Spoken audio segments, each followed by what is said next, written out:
Assalamualaikum warahmatullahi wabarakatuh.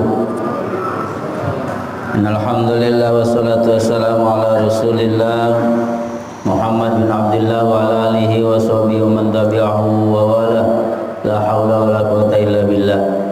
Asyhadu an la ilaha illallah wahdahu la syarika lah wa asyhadu anna Muhammadan abduhu wa rasuluh la nabiyya ba'da. Allahumma shalli wa sallim ala nabiyyina Muhammadin wa ala alihi wa sahbihi man tabi'ahum bi ihsanin ila yaumiddin. Amma ba'du. Ya ayyuhalladzina amanu taqullaha haqqa tuqatih wa la tamutunna illa wa antum muslimun. Ya ayyuhalladzina amanu taqullaha wa qulu qawlan sadida yuslih lakum a'malakum wa yaghfir lakum dzunubakum wa may yuti'illah wa rasulahu faqad faza fawzan 'azima. Fa inna masdaqal hadits kitabullah wa khairal hadi hadi Muhammad sallallahu alaihi wasallam. Syarrul umur muhdatsatuha wa kullu muhdatsatin bid'ah wa kullu bid'atin dhalalah wa kullu dhalalatin finnar. Sadaqallahul azim. Jamaah salat subuh yang mudah-mudahan dimuliakan oleh Allah Subhanahu wa taala. Seyogianya kita banyak berdoa semoga amal ibadah kita pada hari ini diterima oleh Allah Subhanahu wa taala serta dosa dan kesalahan kita selama hidup kita di tahun 2020 semoga mendapat ampunan dari Allah Subhanahu wa taala. Salat dan salam semoga tercurah ke Nabi kita Muhammad sallallahu alaihi wasallam. Salam sejahtera buat keluarganya, sahabatnya dan juga pengikut yang setia terhadap ajaran zaman. Taib hadirin rahimakumullah. Kalau kita menyongsong tahun 2021, bahwa setiap tahun orang selalu merayakan, memeriahkan tahun ke tahun. Yang meriahkannya berbagai macam. Ada yang bakar jagung, bakar ikan, selalu gitu-gitu aja. Yang pada dasarnya banyak kelalaian yang dilakukan oleh manusia. Sehingga baru tahun 2020 menjelang tahun 2021 inilah yang kelihatan sepi perayaan menyambut tahun baru. Kita sebagai umat Islam punya dasar dan patokan ketika berbuat. Karena awalnya manusia diciptakan di dalam surga, sebianya pula mati masuk ke dalam surga. Alangkah ruginya sudah ada petunjuk dari Allah Subhanahu wa taala, dibimbing oleh Nabi dan Rasulnya, dilanjutkan oleh para alim ulama, tapi masih dablek juga kan gitu ya, sehingga mati dalam keadaan su'ul khotimah. Dan ini yang harus kita renungkan dan kita fikirkan, sehingga kita harus punya amalan yang gitu, amalan yang berkualitas. Menyongsong tahun 2021 itu jauh lebih berat mungkin dibanding tahun yang lalu gitu. Kita nggak tahu kan setahun ke depannya ya. Apakah kita bakal hidup setahun lagi atau tidak? Kita juga tidak tahu, sehingga ini perlu kita renungkan. Sehingga renungan itu harus benar-benar kita iringi dengan amal yang berkualitas. Karena hitungan matematika umur kita memang bertambah. Yang kemarin tahun 2020 umur kita 50, maka tahun 2021 umur kita bertambah setahun, kan gitu, 51. Kalau kemarin umur kita 60 berarti 61. Hitung-hitungan angka matematika memang iya kelihatannya bertambah. Tapi kalau kita lihat dari segi kesehatan, tahun ke tahun kesehatan kita malah semakin apa? Semakin melemah dan semakin berkurang. Semakin banyak yang hilang. Kalau kita lihat dari segi kesehatan, dari ujung rambut sampai ke ujung kaki itu banyak yang berkurang, banyak yang hilang tanpa kita sadari. Rambut mulai rontok, yang tadinya nggak botak jadi botak, kan berkurang. Siapa yang menginginkan botak? Mau pakai minyak rambut apa juga kalau udah botak, botak aja gitu. Sudah yang putih mah nggak mandang tua, nggak mandang muda kondisi sekarang ya. Semuanya gampang apa? Gampang pada putih. Itu rambut. Padahal nggak ada yang mau orang Indonesia rambutnya putih. Inginnya rambutnya apa? Hitam. Tapi tahun ke tahun selalu berkurang dan berkurang. Mata kita tahun ke tahun bukan makin jelas memandang sesuatu, Ya, apalagi baca Al-Quran alasannya udah remeng-remeng, hurufnya udah jadi 2 dan 3. Tapi kalau ngelihat duit jelasnya bukan main. Itu mata kita. Ya. Tahun ke tahun bukan makin enak, makin tidak enak. Gigi udah pada mulai rontok gitu. Kembali lagi bayi. Ya, makanan yang keras sudah tidak kuat, kecuali yang lembek-lembek.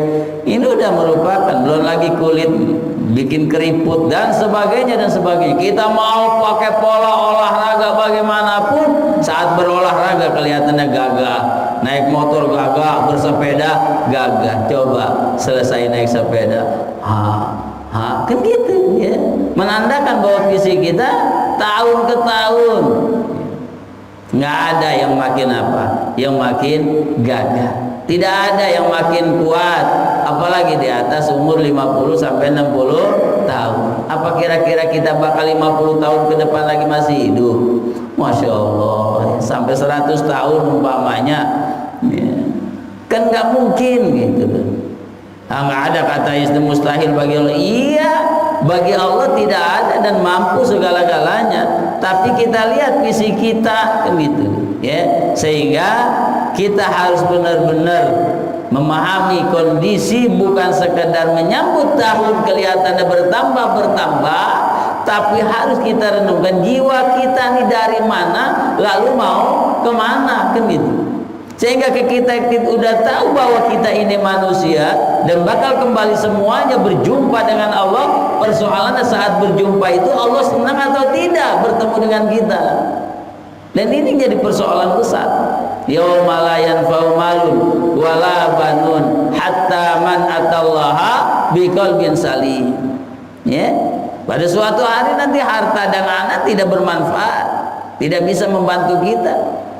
Apalagi orang lain. Ini harta kita, anak kita tidak bisa membantu kecuali biqalbin salim. Orang berjumpa dengan Allah masing-masing membawa hatinya hati yang salim atau hati yang kafir.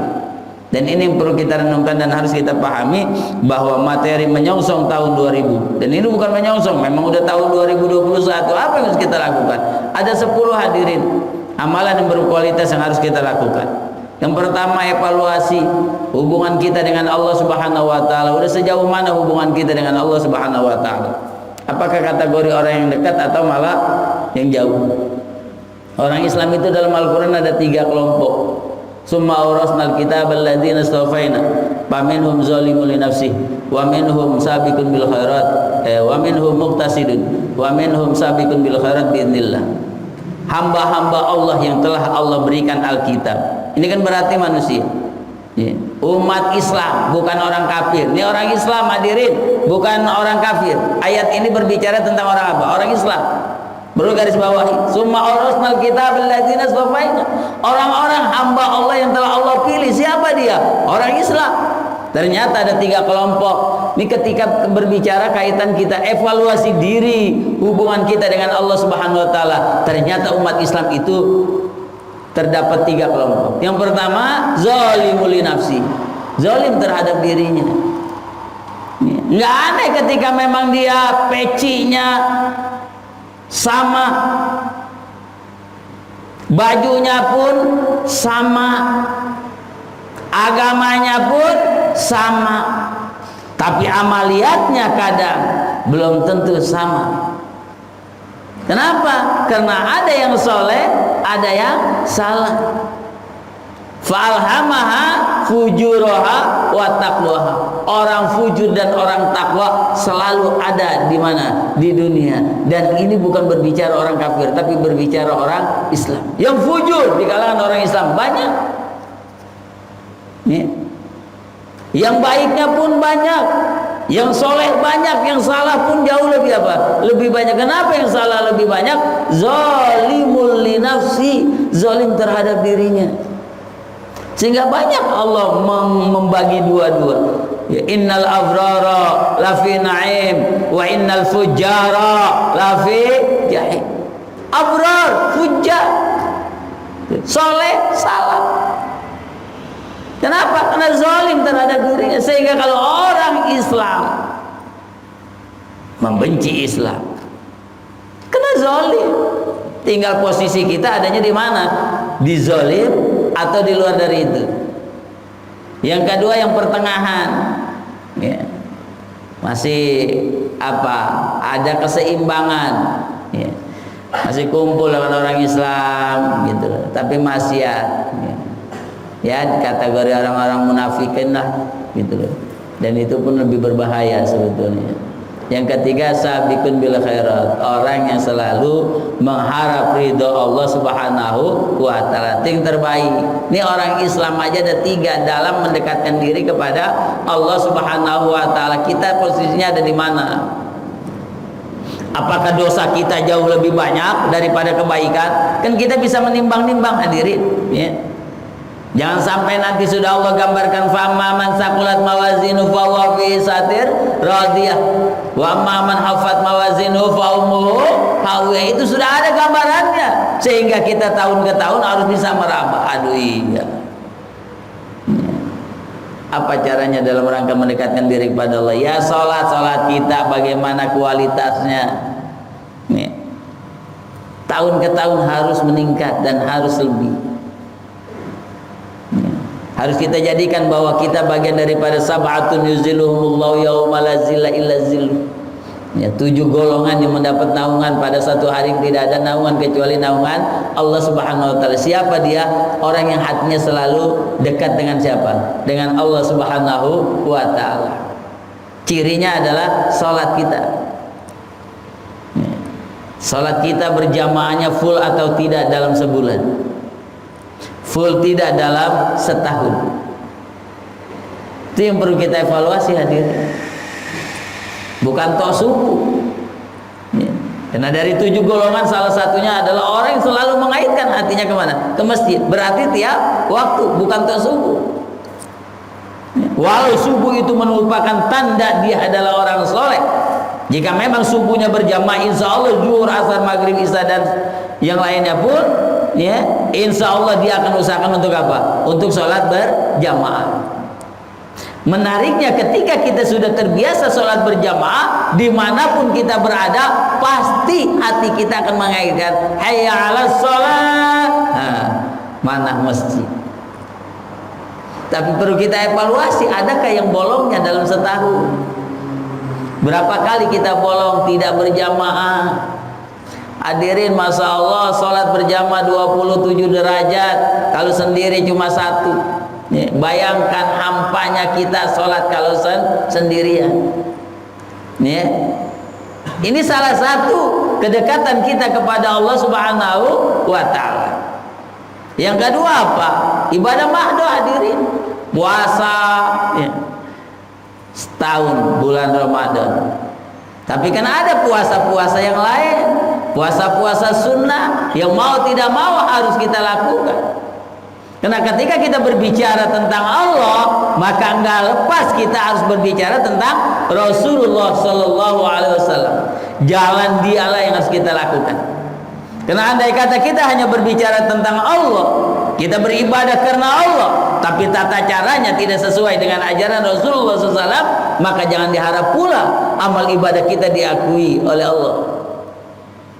Qul in kuntum tuhibbunallah fattabi'uni yuhibbukumullah.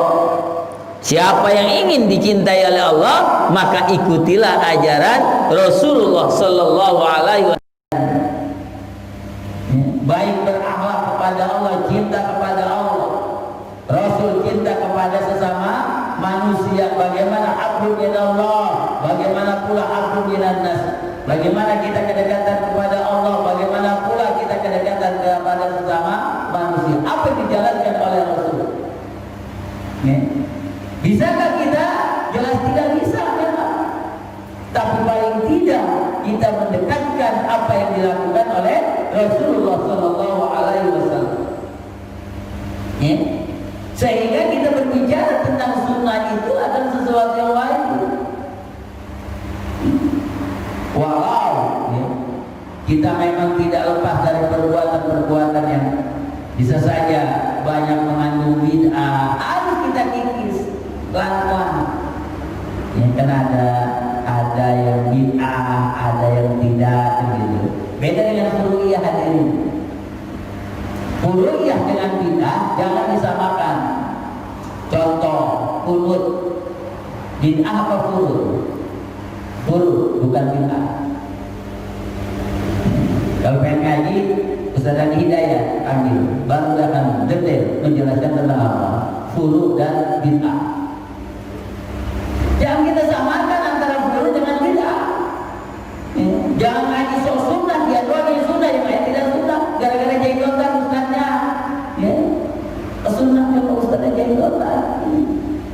Sunnah dia apa? Celananya di atas mata kaki. Ustaz yang musbil gak sunnah, jenggotnya tidak ada. Apa itu menjadi standarisasi sunnah atau tidak? Tidak. Di banyak kelompok-kelompok sekarang, apalagi kita jamaah yang kadang ke pengajian seminggu sekali, sadarnya ketika sudah berumah tangga, umur di atas 50 tahun atau 40 tahun,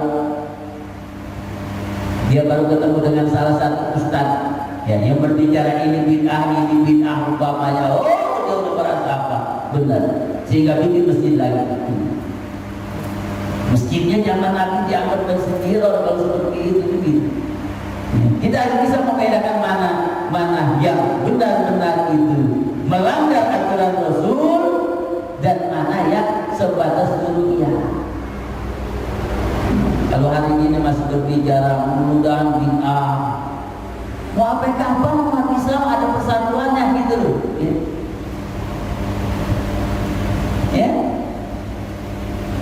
Cari kronologinya, kenapa sampai terjadi muncul mauludan, dari siapa sejarah itu, lalu apa yang menyebabkan ini orang berkata ini bid'ah, sementara ini juga ulama-ulama ayo ngaji juga ini bid'ah hadirin.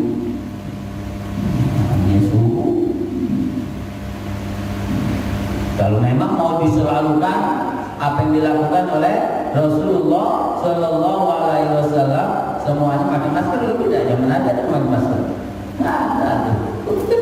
Kalau dikait-kaitkan seperti umpama, jadi kita harus mampu, jangan sampai kita terpecah belah gara-gara pemahaman antara bid'ah dengan furu bisa meratakan sehingga semuanya bid'ah. Beduk bid'ah. Yalah itu mah apa namanya, tradisi begitu. Mau pakai beduk mau tidak pun nggak masalah, tapi ketika masjid ada beduk, waduh, mestinya bid'ah masih pakai beduk. Nah orang seni kenapa sih dibang du aja, menandakan dulu mah belum ada speaker, mungkin ya zaman dulu nggak ada speaker, adanya beduk. Zaman Rasul lari kemana? Ke bukit biar suara lebih jauh kedengarannya, kan gitu. Emang kita ada bukit di sini, kudu lari ke Bogor, akhirnya naik aja ke Bogor, ya sini kan kedengaran. Orang bukitnya ada di Bogor, komen gitu. Selalu begitu, ya tidaklah. Lihat zaman dan kondisi. Yang orang tua sudah lakukan, tinggal lihat, evaluasi. Cinta Allah, cinta Rasul, ajarannya gimana? Kalau memang kita ingin membenahi biar berkualitas, bagaimana caranya? Jangan sampai terpecah belah gara-gara hanya salah paham. Padahal dalilnya ada. Dan kayak kuno dari dulu, yang kagak kuno mengatakan bid'ah sampai nggak angkat tangan, umpamanya gitu loh, umpama gitu kan ya. Entar juga yang apa? Yang kuno ketika ada imam kagak kunut, dia malah kunut sendirian, kan konyol namanya kalau begitu, ya. Inilah pentingnya ilmu, ya. Sehingga harus sesuai dengan apa yang kita kerjakan dan siapa di depan kita. Ini yang kedua, ya. Sehingga kita harus berhati-hati di zaman sekarang, ya. Evaluasi hubungan kita dengan Allah dan bagaimana cara agar kita selalu apa yang kita jalankan mengikuti ajaran Rasulullah Sallallahu Alaihi Wasallam. Itu yang kedua. Yang ketiganya adalah nggak lepas kita harus banyak tadabbur Al-Quran dan mengamalkannya. Ya, memang sensitif hadirin ketika kita berbicara Al-Quran. Ketika kita mengamalkan Al-Quran, sensitif di zaman sekarang. Tapi mau tidak mau, karena memang zalikal kitabu la raiba fihi hudal lil muttaqin. Karena memang petunjuk kita adalah Al-Qur'an. Harus kita jadikan pedoman hidup bagi kita. Walau sebagian terutama umat Islam yang kagak suka gitu. Tadi itu zalim, ya. Jadi kita harus sadar kalau kita berseteru dengan orang-orang Islam, tinggal posisi kita nanti ada di mana, begitu ya. Apakah kita termasuk orang zalim atau tidak? Ya. Tapi jangan ikut-ikutan. Makanya pelajari Al-Quran. Ya. Mempelajari Al-Quran jangan belajar sama orang-orang yang salah. Belajar Al-Quran harus sama dengan orang-orang yang soleh. Karena dia seperti golok. Ya. Kalau golok yang pakai tukang silat untuk bela diri, guru silat pasti diajarkan pegang golok untuk bela diri, jurus-jurus yang dipakai yang diajarkan. Tapi ketika golok dipakai oleh preman, perampok, buat apa ya? Membantai orang kalau bereaksi untuk merampok. Begitu aja. Al-Quran juga demikian. Siapa yang menyampaikan Al-Quran? Ada yang soleh, ada yang salah. Sampai gara-gara Al-Quran dijadikan dalil berbagai macam. Untuk ngapain? Menyesatkan dirinya dan menyesatkan orang lain. Belajarlah Al-Quran dengan orang-orang yang soleh. Yang kelimanya berpikir positif. Kita harus positif thinking hadirin. Jangan semua kita sama ratakan. Ini satu kasus contoh. Saya pernah kejebak. Bukan kejebak, saya anggap jebakan Batman. Ketika kejadian 6 syuhada, semua polisi manggilin ustaz di berbagai daerah, termasuk saya. Ketika dipanggil suruh merekam, bikin video, lalu diviralkan, dimasukin ke TV, kan gitu. Waduh, ini ustaz pro ini pro itu. Nah, itu kita harus jernih memahami kondisi seperti ini. Ya, harus positif pikiran kita. Oke lah, kita cinta ulama, kita yakin yang 6 orang itu syuhada. Tapi ngebantai beberapa orang, jangan kita sama ratakan semuanya salah. Kenapa? Karena itu semuanya korban. Polisi pun korban apa dia? Korban sistem. Gara-gara sistem, akhirnya semua melakukan hal seperti itu. Banyak kejebak gara-gara dunia. Urusannya adalah dunia. Isi perut yang akhirnya berani untuk mengorbankan siapapun dia, hanya mempertahankan bagaimana perutnya selalu kenyang. Ketika ada orang melakukan kesalahan dalam kondisi apapun, dialah yang salah. Ya. Tinggal siapa yang nyuruhnya, umpamanya begitu. Tapi jangan disamaratakan semuanya salah. Ini salah, semuanya polisi dan sebagainya. Kira-kira tetangga Anda ada polisi, masa harus disalahkan? Padahal dia tidak tahu benar urusannya. Dan sampai ada jamaah mengatakan, Ustaz, kira-kira Ustaz, sampai seperti ini. Saya kecewa. Kenapa? Ya, saya punya pimpinan saudara, ya. Saya punya jamaah, saya punya orang-orang yang mengontrol diri saya, mana yang harus saya lakukan dan mana yang tidak. Karena kita orang berorganisasi. Sehingga apa kata jamaah yang lain, ya, yang berpikir positif, antum diplomatis. Kalau kita diplomatis kan sesuatu yang boleh kita lakukan. Maka yang kelima, dalam rangka tahun baru 2021, kita harus selalu positif dalam melakukan apapun dan berpikir. Kenapa demikian? Karena zaman perangnya Rasul, ketika sudah selesai perang, maka mengatur strategi lain, bukan malah nyolot. Kita bahkan tidak puas semuanya, provokator semua yang lain-lain. Makin banyak provokator, makin banyak korban. Kalau kita berbicara perang, perangnya sama siapa kira-kira? Lalu kalau kita mau berperang, punya apa kita? Ya, lari aja dari sini ke gerbang udah loyo, gimana mau perang? Kalau kita berbicara perang, ya,